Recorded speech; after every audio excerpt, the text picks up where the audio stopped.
तो hello guys, welcome back to my YouTube channel. मेरा नाम नीतीश कुमार यादव है और मेरे इस साल नीट 2024 में 685 आउट ऑफ 720 मार्क्स आए। मेरे 5 मार्क्स वो फिजिक्स के क्वेश्चन से कम हो गए और मेरा रैंक 5593 है, नया रैंक। और कल ही CUET का भी रिज़ल्ट आया है तो उसमें भी मेरा अच्छा आया है। मैंने अपना कम्युनिटी पोस्ट वगैरह में डाल दिया उसका रिज़ल्ट।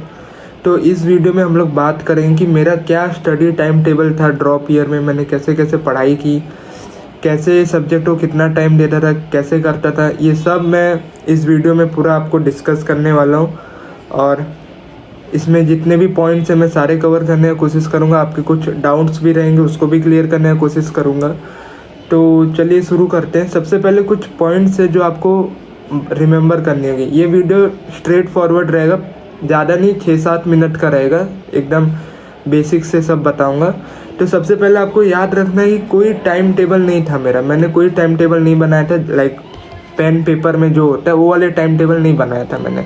मेरा जो भी टाइम टेबल था वो मेरे दिमाग में रहता था। मैंने कोई पेन कॉपी में जैसे 6 से 7 पढ़ना है, 8 से 9 खेलना है, वैसा कोई टाइम टेबल नहीं था और वैसा बनाना भी नहीं चाहिए।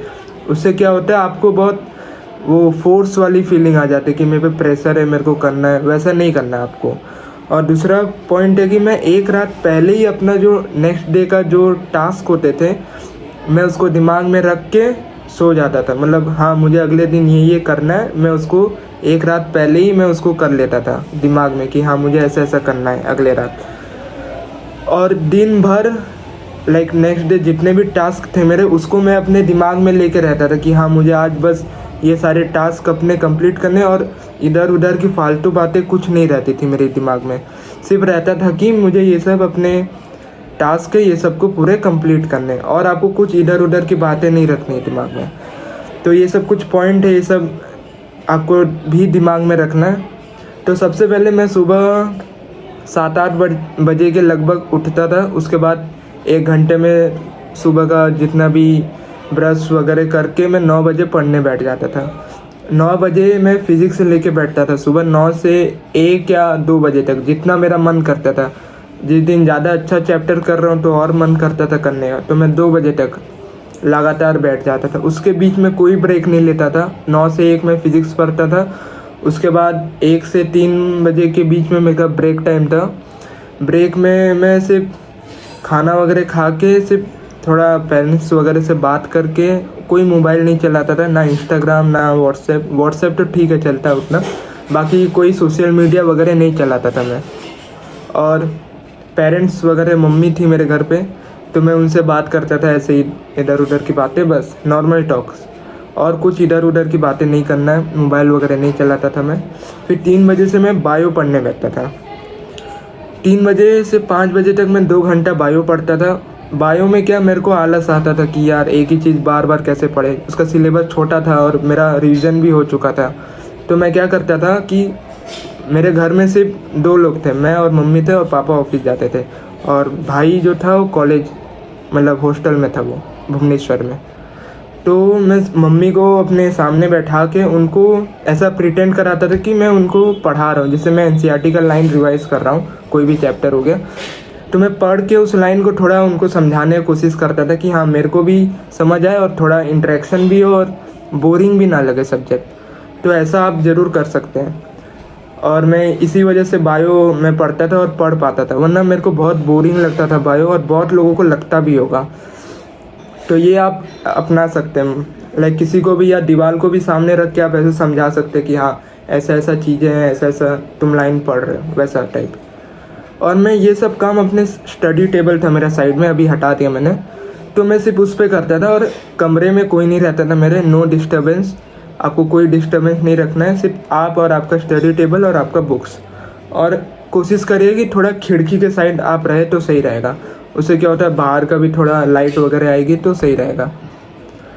फिर मैं 5 बजे के बाद जब मेरा बायो हो जाता था तो फिर मैं थोड़ा स्ट्रेचिंग वगैरह या योगा वगैरह करता था। लाइक बैठने से बहुत देर कुर्सी पे तो थोड़ा कमर दुखने लगती थी, तो मैं स्ट्रेचिंग करता था या योगा वगैरह करता था 1 घंटा।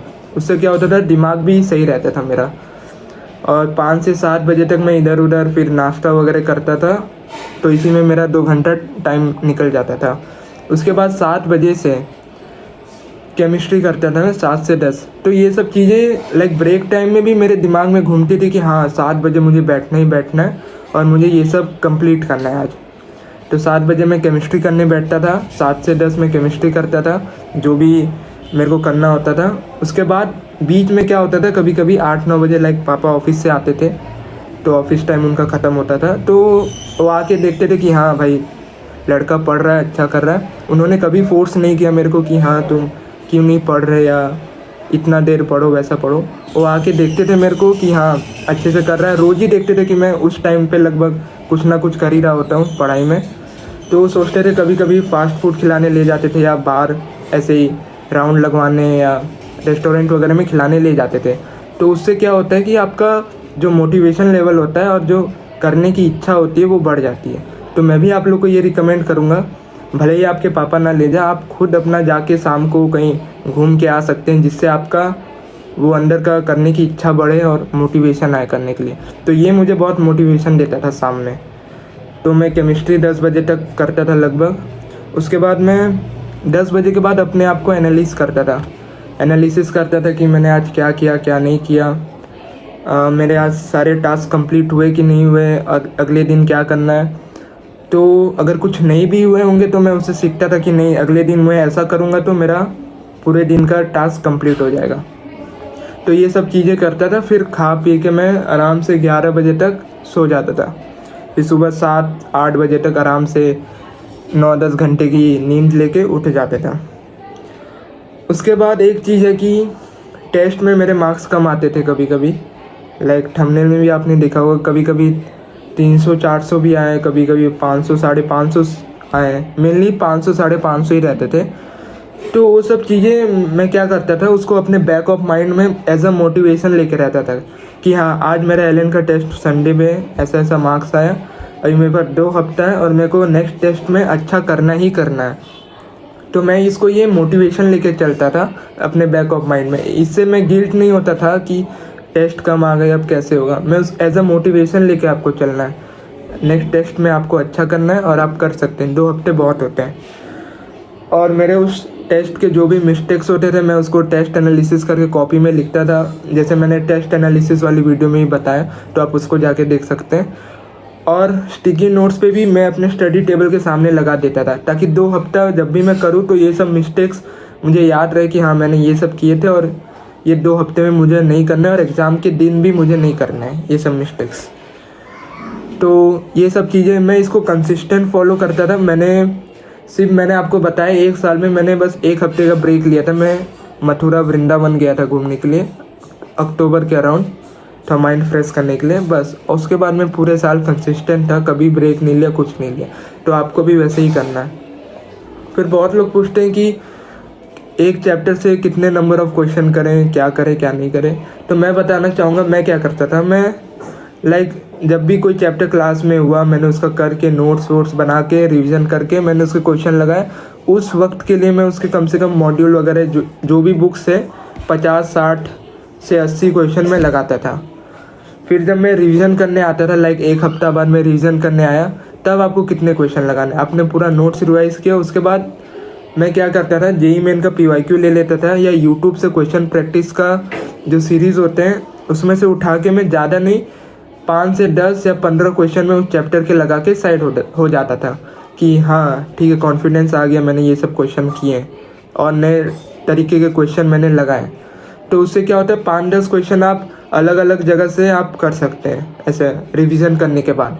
मेरा सोर्स मैं बता रहा हूँ, कभी कभी बुक था, कभी कभी यूट्यूब में इतने सारे क्वेश्चन प्रैक्टिस के सीरीज़ हैं और कभी कभी जेईई के PYQ कर लेता था मैं, ज़्यादा नहीं 5 से 10 क्वेश्चन। और जब स्टार्टिंग में जब आप एक चैप्टर कर रहे हैं तो उसके जैसे बताया मैंने 80 से 100 क्वेश्चन, उससे ज़्यादा आपको नहीं करना है। और उसमें सारे लेवल इंक्लूड होने चाहिए, ईजी से मीडियम से हार्ड। ऐसा नहीं कि आपने 100 क्वेश्चन पूरा ईजी लगा लिए बस हो गया, ऐसा नहीं करना आपको। फिर आखिरी डाउट है कि डाउट कैसे क्लियर करते हैं आप। देखो मैं बताना चाहूँगा कि मुझे उतना डाउट नहीं आते थे अपने प्रिपरेशन टाइम में, क्योंकि मेरा पहले ही अटेम्प्ट में 570 स्कोर आया था।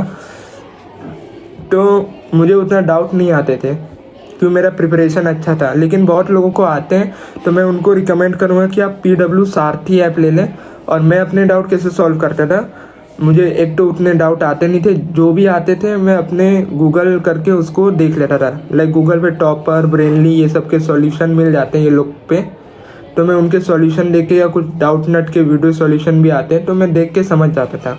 अगर उससे भी नहीं समझ आता था तो मैं उस टॉपिक का नया लेक्चर देखने चला जाता था। लाइक यूट्यूब से कोई उस टॉपिक का लेक्चर उठा लिया और उस टॉपिक पे गया तो सर क्या पता वो चीज़ें वापस से अलग तरीके में समझाए, इसलिए मैं नए वीडियो पे चला जाता था, ताकि वो नए सर है तो क्या पता उन्होंने उस लेक्चर में वो टॉपिक को कवर किया। तो मैं ये सब देखने की कोशिश करता था यूट्यूब पे, क्या पता उन्होंने वो टॉपिक पढ़ाया हो या मेरा डाउट उसमें हो, वैसा टाइप में कोशिश करता था और जनरली मुझे मिल जाता था वो सब। तो मैं नए लेक्चर पे जाके वो टॉपिक देखता था, तो उससे मुझे रिवीजन भी हो जाता था मेरा, और मेरे कुछ डाउट होते थे वो भी क्लियर हो जाते थे। तो वैसा आप कर सकते हैं। पुराने लेक्चर पे जाने का फ़ायदा नहीं है, क्योंकि आपने वो पूरा देख लिया ऑलरेडी, तो उससे आपका डाउट तो क्लियर होगा नहीं। तो ये सब कुछ चीज़ें हैं जो मैंने अपने टाइम टेबल में किया था, लाइक 1 ईयर में क्या क्या किया था।